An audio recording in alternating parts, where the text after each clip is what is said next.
नमस्कार दोस्तों, मैं हूं सौरभ। आप सभी का स्वागत है एक ही लक्ष्य चैनल पर। दोस्तों, एक और नई वीडियो में आप सभी के लिए लेकर आया हूं जो कि यूपीएससी, एपीएफसी, ईपीएफओ के लिए जो एओ और ईओ की जो पोस्ट निकली है, यानी कि आप अच्छे से जानते होंगे ईपीएफओ के अंदर। आपकी ईपीएफओ एक ऑर्गेनाइजेशन है जो कि गवर्नमेंट ऑफ इंडिया के अंडर आता है। उसके अंदर जो है, जो कि उसके लिए यूपीएससी जो है ऑर्गेनाइजेशन जो है, अथॉरिटी जो है, वो आपका एग्ज़ाम कंडक्ट करवाती है 3 पोस्ट के लिए, जिसमें से आपका ईओ, एओ और एपीएफसी तीनों पोस्ट हैं। अब ये तीनों पोस्ट है क्या, इसके लिए मैंने वीडियो पहले बना रखा है, उस पर आप चैनल पर जाके देख सकते हैं भाई कि एओ और ईओ और साथ में एपीएफसी होता क्या है और ईपीएफओ होता क्या है। ये सब मैंने सारा कुछ बता रखा है कि भाई ये होता क्या है। इसमें आप एडमिशन मतलब इसके इसमें वैकेंसी निकलती है हर साल जॉब के लिए। उसके लिए आपको एक एग्ज़ाम देना होता है, फिर इंटरव्यू होता है, उसके बाद आपका सिलेक्शन होता है और उसके बाद जो है आपको इस पोस्ट के अंदर अच्छी खासी जॉब मिलती है, जिसकी सैलरी भी बहुत अच्छी खासी होती है, जो महीने की 50 से 60 हज़ार सैलरी होती है और ज़्यादा भी हो सकती है। वो आपकी जो है कैपेबिलिटी पर डिपेंड करता है। तो दोस्तों, इसके लिए जो है एक ऑफिशियल नोटिफिकेशन जो कि अभी तक आया नहीं था, हालांकि डेट को लेकर आ गया था कि भाई एप्लीकेशन फॉर्म कब से स्टार्ट होंगे इस एग्ज़ाम के लिए। ये एग्ज़ाम जो है, ये कोई एंट्रेंस कॉलेज और ये ऐसा कोई एग्ज़ाम नहीं है। ये जो है, ये एक जॉब रिलेटेड एग्ज़ाम है जो कि एक वैकेंसी निकालता है ऑर्गेनाइजेशन, जिसका नाम है ईपीएफओ, जिसके बारे में मैंने आपको एक वीडियो में बताया हुआ है। तो वो ऑर्गेनाइजेशन जो है, वो 3 पोस्ट में उसने जो है 2023 में जॉब निकाले हैं। वो 3 पोस्ट आपको ईओ, एओ और एपीएफसी 3 पोस्ट ये हैं। तो इन तीनों पोस्ट के अंदर जो सैलरी होगी, सिलेबस होगा, उस पर वो सब मैं पहले एक बार वीडियो में बता चुका हूँ। लेकिन अभी तक क्या है कि ऑफिशियल नोटिफिकेशन नहीं आया था इस साल का, जिसके अंदर बताया गया कि सिलेबस का क्या होगा, मार्किंग स्कीम कैसे रहेगी, पैटर्न क्या होगा और एप्लीकेशन फॉर्म के लिए आप कैसे अप्लाई कर पाएंगे, क्या प्रोसेस रहेगा, रजिस्ट्रेशन कैसे करेंगे। सारा कुछ जो है वो एक नोटिफिकेशन के थ्रू, एक नोटिस के अंदर दिया जाता है यूपीएससी के द्वारा। तो वो जो है आज की डेट में, यानी कि 25 तारीख से जो है एप्लीकेशन फॉर्म्स जो हैं वो आउट हो चुके हैं इस एग्ज़ाम से रिलेटेड, जो इन 3 पोस्ट के लिए होंगे। और वो जो है आपका मार्च में जो है, ये मार्च तक जो है इसका एप्लीकेशन विंडो जो है वो ओपन रहेगा। अब इसमें बात ये है भाई, कैसे अप्लाई करेंगे, प्रोसेस क्या है। पासवर्ड भूल गए, लॉगिन क्रेडेंशियल्स भूल गए तो क्या करेंगे। देखिए, सिंपल सी बात है। पहले आपको मैं ये बता दूं कि ये नोटिस आया कहाँ पे है। देखिए सिंपल, आपको यूपीएससी की ऑफिशियल वेबसाइट पे जाना होगा। यूपीएससी की ऑफिशियल वेबसाइट है ये वाली, जिसका नाम है, जिसको बोलते हैं upsc.gov.in। इस वेबसाइट पे दोस्तों जैसे ही आप आएंगे, यहाँ पे आपको जो ऑप्शन मिलता है व्हाट्स न्यू, इसके अंदर जो है यहाँ पे नोटिस आ जाते हैं। देखिए, यहाँ से आप स्टॉप कर सकते हैं। जो भी नोटिस आते हैं उसमें आपको देखने को मिलेगा एडवर्टाइजमेंट नंबर 51 2023 स्पेशल। देखिए, इसके अंदर वो नोटिस आया है। ये वो नोटिस है। इसका पीडीएफ जो है या इसका लिंक जो है वो डिस्क्रिप्शन में आपको मिल जाएगा। आप आसानी से पढ़ के जो है समझ सकते हैं, क्योंकि जो है टाइम बड़ी जल्दी निकल जाता है और जल्दी जल्दी टाइम निकलने के चक्कर में एप्लीकेशन फॉर्म्स की डेट ना निकल जाए। इसीलिए जो है आप चैनल से कनेक्ट हो सकते हैं कि जिससे कि आपको जो है एक एक अपडेट जो है वो टाइम टू टाइम मिलता रहे। देखिए, ये जो है वो है रिक्रूटमेंट स्पेशल एडवर्टाइजमेंट है, जो कि यूपीएससी के थ्रू आपको दिया गया है। Online recruitment special advertisement applications for recruitment by selection to the following post. जैसा कि आपको पहले मैं बता चुका था, 577 पोस्ट जो है इस बार ईपीएफओ के अंदर इन 3 पोस्ट में निकले हैं। उसमें से मैं आपको स्प्लिट करके बता चुका हूँ कि कितनी पोस्ट किस किस के ब्रांच के अंदर निकले हैं। वो एक वीडियो है, तो मैं इस वीडियो में उसके बारे में डिस्कस नहीं करने वाला हूँ, क्योंकि सेम चीज़ रिपीट होगी तो वीडियो में टाइम वेस्ट होगा। तो इस वजह से मैं आपको बाकी इंस्ट्रक्शन बता देता हूँ। क्या है बाकी जो है वो ये है कि आज दोपहर के 12 बजे से, यानी कि 25 फरवरी 2023 के दोपहर के 12 बजे से एप्लीकेशंस जो हैं वो शुरू हो चुके हैं। मतलब कि अगर कोई कैंडिडेट चाहे इस एग्ज़ाम को दे के अपना जॉब लेना, जो कि भाई एक अच्छी सैलरी है, 50-60 थाउजेंड सैलरी कोई बहुत बुरी नहीं होती, और ऊपर से गवर्नमेंट जॉब है, तो हर कोई अप्लाई करे। और एक मिनट और मेन बात यह है कि भाई इसकी जो एप्लीकेशन फ़ीस है वो 25 रुपीज़ लग रही है। यानी कि आप सोच सकते हैं कि भाई इसमें ऐसा कुछ नहीं है कि भाई 100 रुपीज़ 500 जैसे कि और एप्लीकेशन में लगती है। आप अच्छे से जानते हैं कि गवर्नमेंट जो भी एग्ज़ाम्स होते हैं उनकी फ़ीस जो है वो कम रहती है, कभी कभार हाई भी रहती है। यूपीएससी की जैसा कि आप जानते हैं कि ₹25 जो है यहाँ पे फ़ीस लगने वाली है। वो भी अगर कोई रिजर्वेशन कैटेगरी होगा तो ₹0 लगेगा। ये भी मैंने आपको फ़ीस का स्प्लिट वीडियो में बता रखा है, फिर भी मैं अगेन एक बार जो है बता के चल रहा हूँ। देखिए इसमें जो है एक मेन बात ये है कि भाई शाम को 6 बजे तक 17 मार्च, देखिए कितना लंबा समय मिला आपको, 17 दिन मार्च के और 3 दिन जो है फेब के, यानी कि 20 डेज़ का आपको टाइम मिल रहा है जब तक आप जो है ऑनलाइन एप्लीकेशन फॉर्म जो है सबमिट कर सकते हैं। लेकिन आपके लिए एलिजिबिलिटी और बाकी सारी चीज़ें जानना बहुत ज़्यादा ज़रूरी है इस एग्ज़ाम को अप्लाई करने से पहले।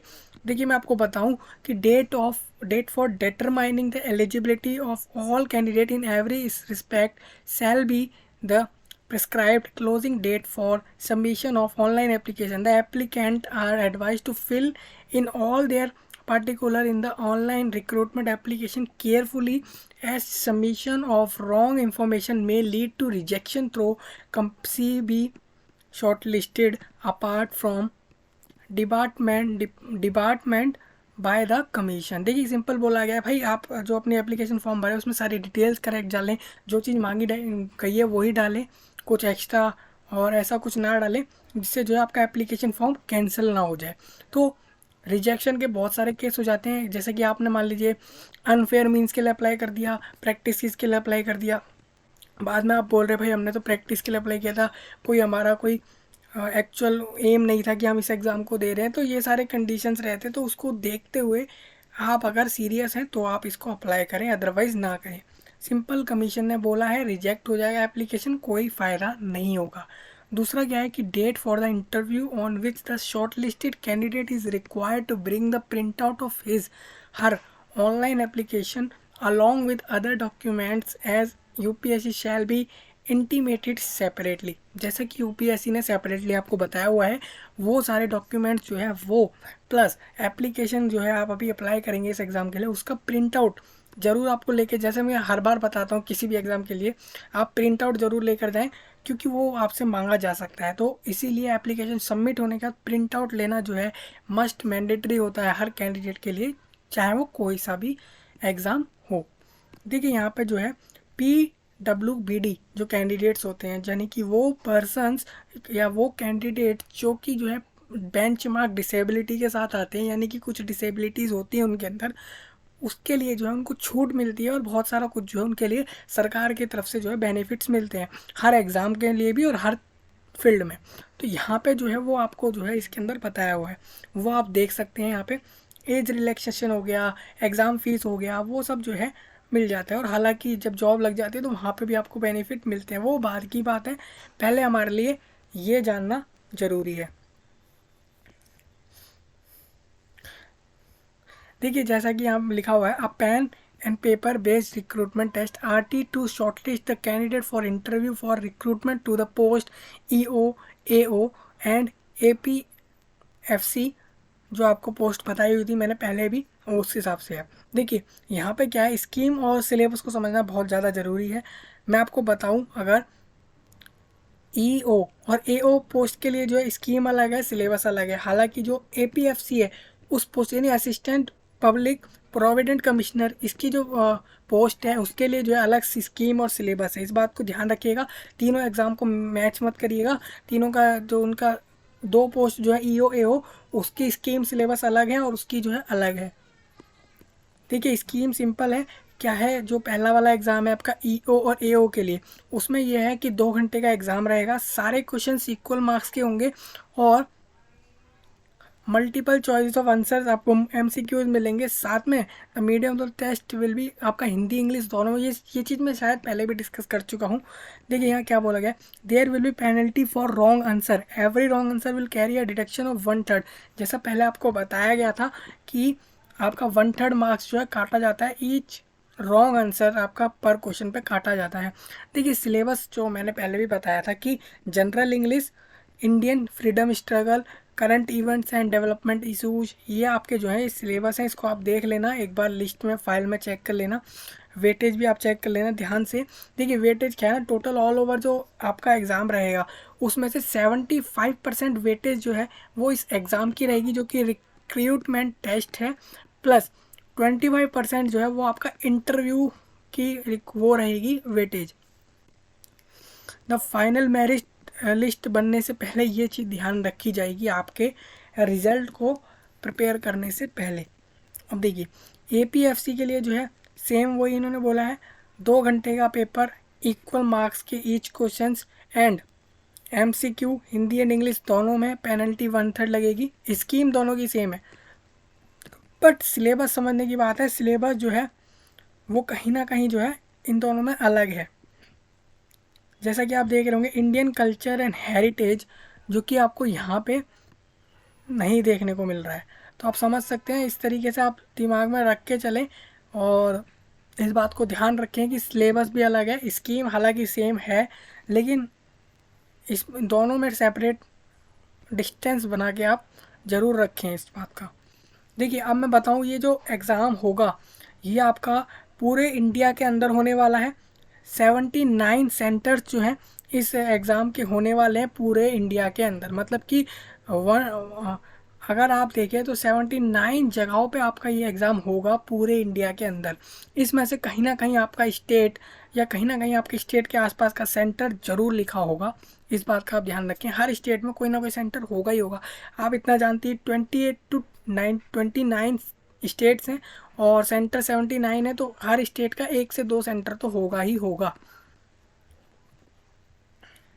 अब देखिए इसमें क्या है ना कि जो कैंडिडेट पहले अप्लाई करता है, फर्स्ट अप्लाई फर्स्ट अलॉट, जो जितना जल्दी अप्लाई करेगा, इस एग्ज़ाम के फॉर्म को फिल करके सबमिट करेगा, फीस पेमेंट सब कुछ करके, उसको जो है ना उसका जो भी मनचाहा सेंटर उसने लगाया होगा एप्लीकेशन के अंदर अपने पास का, उसको पहले मिलेगा। सपोज़ मान लीजिए 2 कैंडिडेट है, एक रोहन एक मोहन, और रोहन ने जो है वो भी दिल्ली से है, मोहन जो है उसने वो भी दिल्ली से है। अब रोहन ने क्या करा, अपने सेंटर में दिल्ली तो चुना, दिल्ली के दो एक सेंटर चुने, लेकिन मोहन ने भी चुने। फ़र्क इतना है कि रोहन ने जो है वो 26 फरवरी को 2023 में अप्लाई कर दिया एग्ज़ाम के लिए, मोहन जो है उसने 10 मार्च को किया। तो इस बात को आप समझ पा रहे होंगे कि दोनों ने अप्लाई तो उसी डेट के अंदर किया जो एप्लीकेशन फॉर्म की डेट थी, बट फ़ायदा क्या हुआ है कि जो रोहन है उसको उसका सेंटर मिल जाएगा, मोहन के चांसेस कम है कि उसको जो है दिल्ली का सेंटर मिल पाए।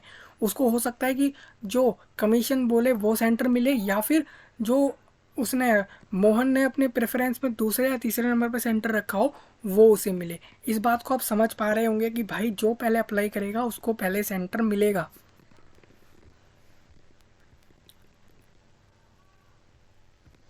देखिए क्या लिखा है, notwithstanding the aforesaid provision, ये कुछ अलग कुछ है। देखिए right to change the centre at its discretion if the situation demands, अगर देखिए ऐसी कोई सिचुएशन होती है भाई जिसके कारण जो है आपको सेंटर चेंज करना पड़ रहा है, तो वो करेक्शन विंडो के टाइम पे आप शायद वो चीज़ कर सकते हैं जो आपकी ओपन होगी, जो 18 से शायद होने वाली 18 मार्च से, वो आप कर सकते हैं चेंजेस। फ़िलहाल तो अभी आपने एप्लीकेशन फॉर्म सबमिट कर दिया अगर, तो उसके बाद जो है चेंज नहीं हो पाता। ये नोटिस जो है ये आज ही आउट हुआ है, इसमें जो है सारा कुछ इस एग्ज़ाम से रिलेटेड बता दिया गया है आपको, एक एक चीज़।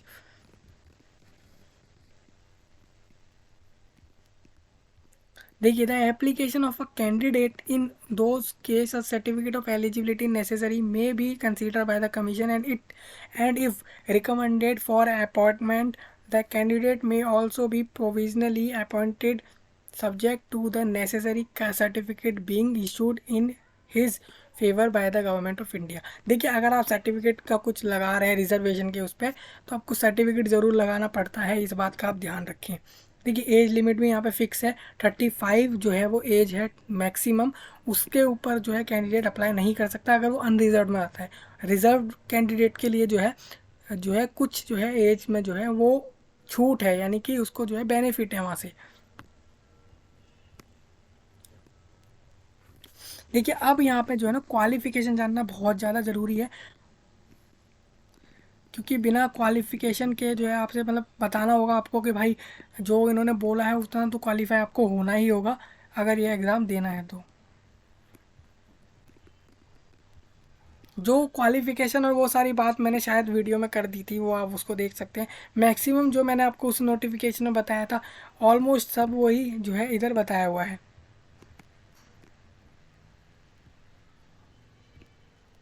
देखिए category wise minimum level of suitability in interview irrespective of whether the selection is made only by interview or by recruitment test followed by interview will be UR 50 marks OBC 45 marks. देखिए आपको बताया गया है कि unreserved category वाले को interview में 50 marks लाने होंगे, ओबीसी वाले को 45 मार्क्स, और ये सब जो है इतने तो लाने ही पड़ेंगे, ये इंटरव्यू में पहले ही सेट कर दिया गया। Out of the total marks of the interview being 100, 100 में से अनरिजर्व कैटेगरी वाले को 50 मार्क्स लाने पड़ेंगे, कम से कम लाने पड़ेंगे सिलेक्शन के लिए।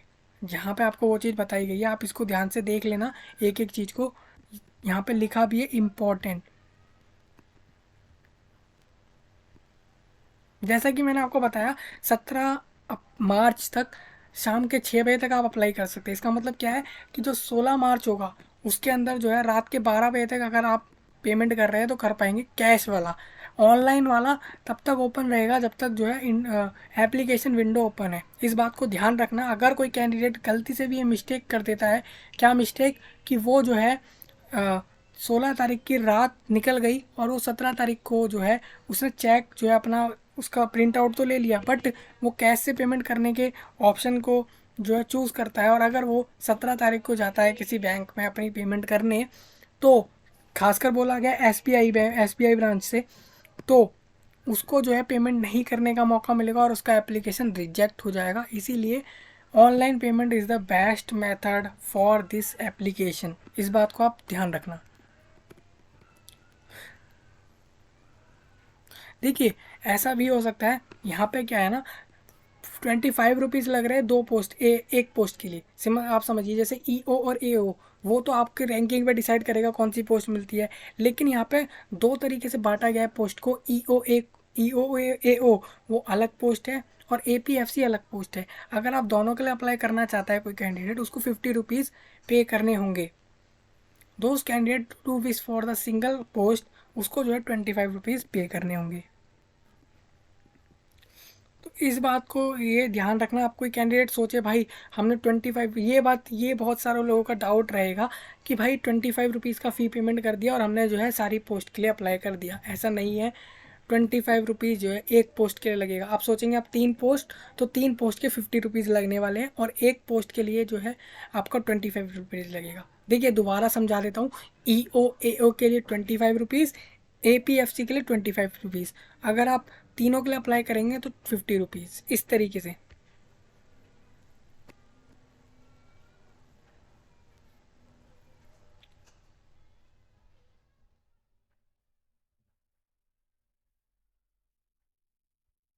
ये आप पढ़ लेना भाई, किसके लिए एज रिलैक्सेशन है, किसको एज रिलैक्सेशन मिलेगा, किसको फीस में जो है छूट मिलेगी, वो सब जो है आप देख लेना। देखिए यहाँ पे एक और बात मैं आपको बताऊँ, वो ये है कि candidate are advise to fill their correction and active email addresses in the online application as all correspondent will be made by the commission through email only. देखिए ईमेल और मोबाइल नंबर जो आप डालें ना वो करेक्ट डालना, क्योंकि उसी पे से आपका जो है आगे के अपडेट जो है वहीं से आपको मिलेंगे, नोटिफिकेशन वहीं से मिलेंगे। मॉडिफिकेशन इन OTR, देखिए यहाँ पे क्या बोला गया है, the candidate want to effect any change in his OTR profile. OTR profile क्या होता है उसके ऊपर वीडियो है, आप उसको जाके देख सकते हैं भाई। यूपीएससी का OTR प्रोफाइल क्या है, उसको कैसे बनाया जाता है, और वो किसका, वो क्या काम का रहता है, वो आप जो है देख सकते हैं। मेन यहाँ पे बात ये है कि जैसे ही एप्लीकेशन विंडो क्लोज होता है, उसके जो है नेक्स्ट 7 डेज यानी कि नेक्स्ट 1 वीक पूरा मिलता है आपको करेक्शन करने का। या तो आप एप्लीकेशन फॉर्म भरते में OTR में करेक्शन कर दीजिए, ठीक है, या फिर आप उस एप्लीकेशन फॉर्म के विंडो क्लोज होने के बाद 7 डेज के अंदर करेक्शन कर दीजिए। यहाँ लिखा भी है the change in OTR profile shall be available till expiry of 7 days from the next day after the closure of application window.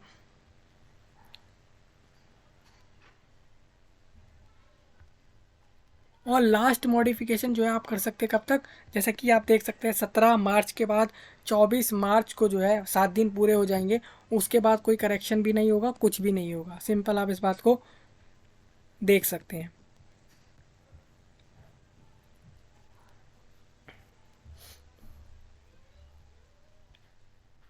देखिए डॉक्यूमेंट भी यहाँ लिखा हुआ है क्या क्या आपको लगाना पड़ सकता है। प्रिंट आउट लगाना पड़ेगा सबका, जो है प्रिंट आउट लगेगा आपका यहाँ पे डॉक्यूमेंट्स में। देखिए, एक तो लगेगा क्या, degree diploma certificate with along marksheet pertaining of to the all academic year as proof of educational qualification claimed in the absence of degree certificate provisional certificate along with marksheet pertaining to all the academic years will be accepted. देखिए, जो आपको पता होगा यहाँ पे graduation level का degree मांगा जा रहा है क्वालिफाई, और आप अपीयरिंग है तो शायद वो भी कर सकते हैं, लेकिन अगर वो अपीयरिंग वाले हैं तो उनको अपने हर सेमेस्टर का जो मार्कशीट है वो वहाँ पे अपलोड करना पड़ेगा, नहीं तो उनको जो है एक डिग्री अपलोड कर देना है बस। 10th का सर्टिफिकेट लगेगा और उसकी डिटेल लगेगी, जो भी आपके मार्क्स होंगे, किस सब्जेक्ट में कितने मार्क्स, कहाँ से किया, वो सब लगेगा यहाँ पे। कोई कास्ट सर्टिफिकेट है तो वो भी लगेगा। अब देखिए क्या बोला गया, educational qualification indicated the authority under which he's been so treated in respect of equivalent clause in essential qualification. If a candidate is claiming a particular qualification as equivalent qualification as per the requirement of advertisement।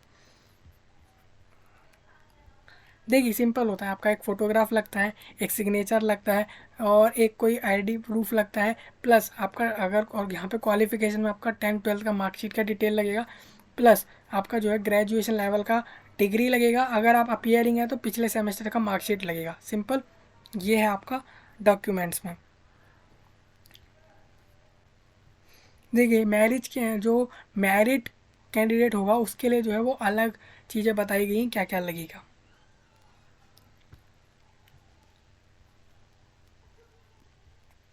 सब अपने हिसाब से यहाँ पे check कर सकते हैं भाई।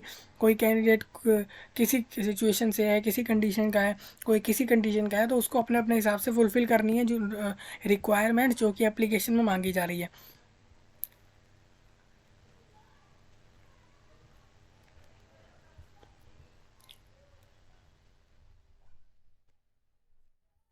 जैसे कि आपको पता है, मोबाइल फ़ोन, इलेक्ट्रॉनिक गैजेट, ये सब जो है बैन होते हैं, अंदर नहीं ले जाता है कोई भी एग्ज़ाम के दौरान, तो वही यहाँ पे भी रहेगा आपका।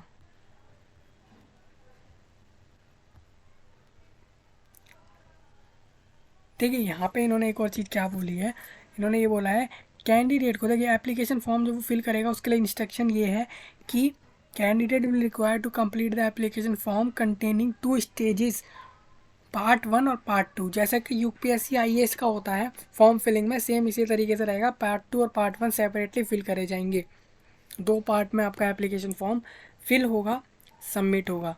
जैसे कि आपको पता है, पेमेंट इन सारे मेथड से होती है हर बार किसी भी एग्ज़ाम्स में। यहाँ पे साइज़ बताया हुआ है आपको, फ़ोटो आईडी में मैंने आपको बताया था जैसे ये सब लगाना पड़ता है। देखिए, सब में ऑलमोस्ट जो है ना ऐसा होता है कि सब में ऐसा ही होता है कि भाई सब एग्ज़ाम्स के फॉर्म में ऐसा ही होता है, जो कि खासकर degree admission, sorry college admissions होते हैं, ठीक है, या फिर आपका जॉब्स वैकेंसीज़ में होते हैं ना, तो मोस्ट ऑफ द केसेस ऐसा ही होता है, डॉक्यूमेंट्स भी वही सारे अपलोड करने हुए, तो वही अपलोड करने होते हैं। सिंपल यही सब जो है हर एग्ज़ाम्स में रहता है। थोड़ा बहुत जो है फ़र्क आ जाता है एग्ज़ामिनेशन फ़ीस में, क्वालिफ़िकेशंस में, इन सब में जो है फ़र्क आ जाता है, बाकी सारा सेम है, पहले जैसा बताया हुआ था आपको वीडियो में। देखिए, विड्रॉल नहीं हो सकता है एप्लीकेशन का, सिंपल यहाँ बताया गया है एप्लीकेशन सबमिशन होने के बाद। मतलब कोई कैंडिडेट अगर एप्लीकेशन सबमिट कर देता है उसके बाद वो विड्रॉ नहीं कर सकता है, मतलब एप्लीकेशन को वापस नहीं ले सकता। लेता है तो भाई उसको ना फ़ीस मिलने वाली है, ना कुछ होने वाला है, ना वो एग्ज़ाम दे पाएगा, ना फ़ीस वापस मिलेगी। इस बात को समझ के रखना हर कैंडिडेट।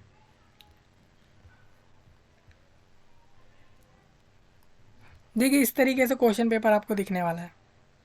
देखिए, यहाँ पे आपको पहले पेज पे ऐसे दिखेगा, ये OMR सीट होगी जिस पे आपको फिल करना होगा, ऑप्शंस मिलेंगे, OMR सीट को जो है फिल करना है आपको। देखिए, ये वो है सर्टिफिकेट लगाने पड़ते हैं भाई डिक्लेरेशन वाले, कि अगर किसी कैंडिडेट के पास उसका कास्ट सर्टिफिकेट नहीं है बट वो उस कास्ट से आता है तो वो डिक्लेरेशन भी लगा सकता है। ये हर रिजर्वेशन कैंडिडेट को जो है छूट मिलती है। तो यही था जो आपका लिए नोटिस था कि भाई यूपीएससी, ईपीएफओ, के अंदर आपका ईओ, एओ और एपीएफसी 3 पोस्ट हैं। वो क्या पोस्ट हैं वो सब बताया हुआ था पहले वीडियो में, वो देख सकते हैं आप। इस वीडियो में इतना ही था कि ऑफिशियली वेबसाइट की तरफ से नोटिस आ गया है जिसके अंदर सब कुछ आपको जो है बता दिया गया है, एक एक चीज़, सब कुछ एग्ज़ाम से रिलेटेड। देखिए इस बात को ध्यान रखिएगा, 17 मार्च लास्ट डेट है, उससे पहले अप्लाई कर देना है आपको शाम के 6 बजे से पहले इस एग्ज़ाम के लिए। सब आपको बता दिया भाई कि एलिजिबिलिटी क्या है, फ़ीस पेमेंट क्या है, किसके लिए कितनी फ़ीस पेमेंट है, कैसे एप्लीकेशन फॉर्म भरना है, सब कुछ। हालांकि फॉर्म फिलिंग पे वीडियो आ जाएगी भाई कि फॉर्म फिल करके भी आपको बता दिया जाएगा। इस वीडियो में इतना ही कि आपको मेनली बताना था कि जो है ऑफिशियली नोटिफिकेशन जो है 2023 के लिए इस एग्ज़ाम के लिए आउट हो चुका है। तो दोस्तों इस वीडियो में इतना ही, मिलते हैं अगली वीडियो में, तब तक के लिए धन्यवाद।